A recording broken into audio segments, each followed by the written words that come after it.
कबीर साहब की उलटवासी का आज 22वां शब्द पढ़ते हैं और चिंतन करते हैं। सदगुरु कबीर साहब कितना रसिक शब्द बोलते हैं और उसका अर्थ हम सबको समझाते हैं।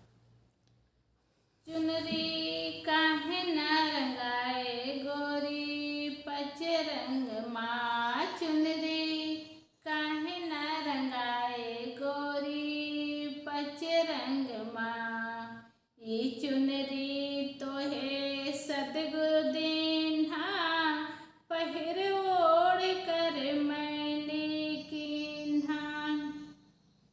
ये चुनरी तो है सतगुरु दीन्हा, पहिर ओढ़ कर मैली कीन्हा। जैबो का पहिरे गोरी पिया संग माँ, जैबो का पहिरे गोरी पिया संग माँ। चुनरी काहे न रंगाए गोरी पचे रंग माँ, चुनरी काहे न रंगाए गोरी पचे रंग माँ। जब पियाई है लेन गवनवा, एक न चली है तोर बहनवा।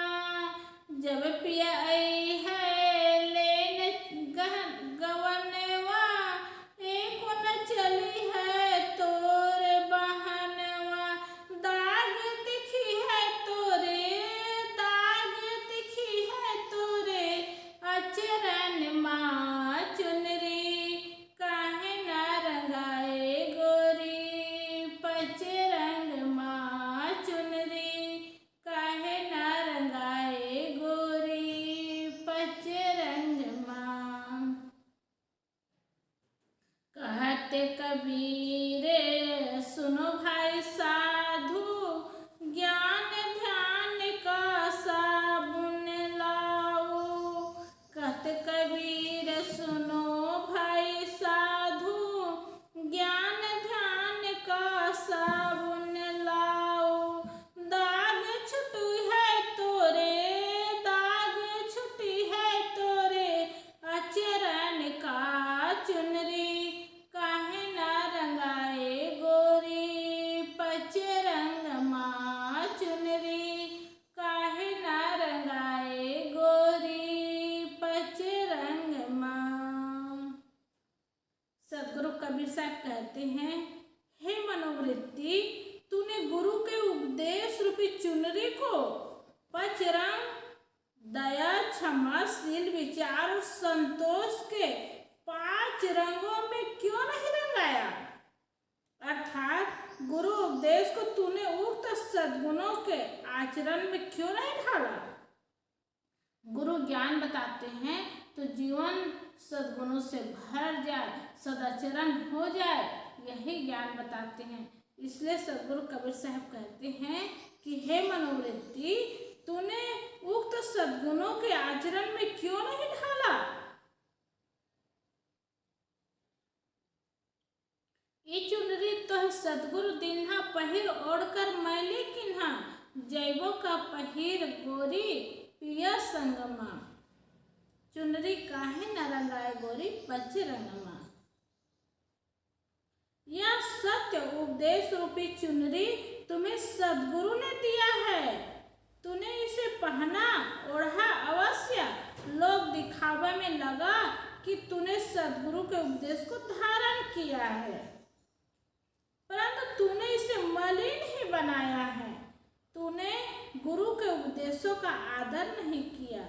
हे मनोवृत्ति, तू किस रहने से चेतन पुरुष के साथ एक में होगी? शुद्ध मनोवृत्ति ही स्वरूप लीन होती है, अशुद्ध मनोवृत्ति नहीं। इसलिए अपने मन को शुद्ध बनाए। शुद्ध मनोवृत्ति ही स्वरूप में लीन हो सकती है और अपने आत्मा में स्थित हो सकती है। जब पिया आई है लेन गवनवा, एको न चलिह तोर बहनवा। दाग दिखी है तोरे अचरन माँ, चुनरी काहे न रंगाए गोरी पंचरंगमा।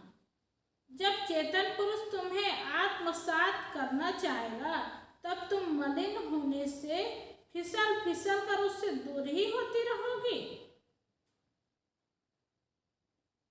तब तुम्हारा एक बहाना नहीं चलेगा।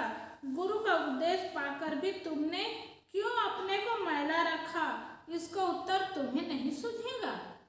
चेतन देव की दृष्टि में तुम्हारे आंचल के सारे दाग दिखाई देंगे। कहत कबीर सुनो भाई साधु, ज्ञान ध्यान का साबुन लाओ, दाग छुटी है तोरे अचरन का, चुनरी काहे न लगाए गोरी पंचरंगमा। कबीर साहब कहते हैं कि हे भाई संतो सुनो, जब यह मनोवृत्ति सद्गुरु प्रदत्त स्वरूप ज्ञान और उसमें अविचल ध्यान का साबुन लेकर अपने आप पर प्रयोग करेगी, तभी सारे दाग धुलकर वह कृतार्थ होगी। इसलिए सारे दाग को हम लोग को धुलाना है तो सद्गुरु कबीर साहेब के बताए ज्ञान को लेकर के हम स्वरूप ज्ञान में विस्थित हो और ध्यान का साबुन लगाए और उसका प्रयोग करेंगे तभी सब दाग धुलेगा।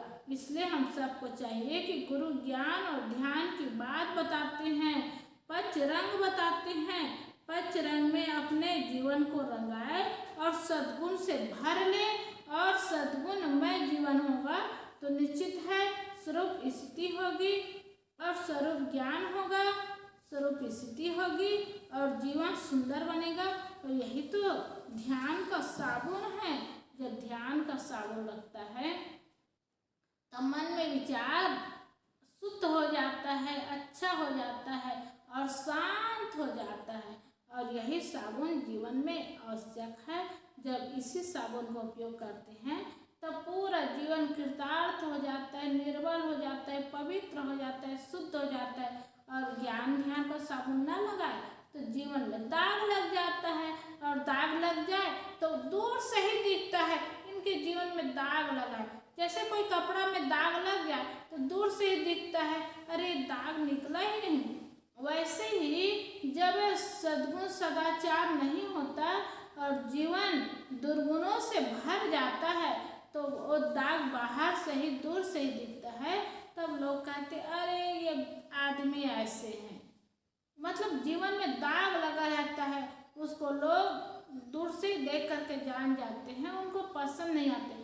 फिर सद्गुरु के पास जाएंगे और जीवन में दाग लगा कर जाएंगे तो कैसे स्वरूप ज्ञान होगा, कैसे स्वरूप स्थिति होगी और जीवन का आनंद कैसे होगा। इसलिए सब दाग को निकाल करके स्वरूप ज्ञान करना है तो ज्ञान और ध्यान में मन को लगाए और सब दाग को मिटाए और पंच रंगों से अपने आप को रंगा ले, सारे सद्गुणों से अपने आप को भर ले, जीवन में दया भर ले, क्षमा ला ले, सिर ला ले, विचार ला ले और संतोष ला ले।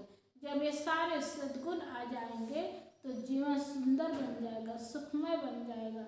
और जीवन सुंदर सुखमय ही नहीं, ध्यान लगेगा तो स्वरूप ज्ञान होगा तो स्वरूप स्थिति हो जाएगी। बोलिए सद्गुरुदेव की जय।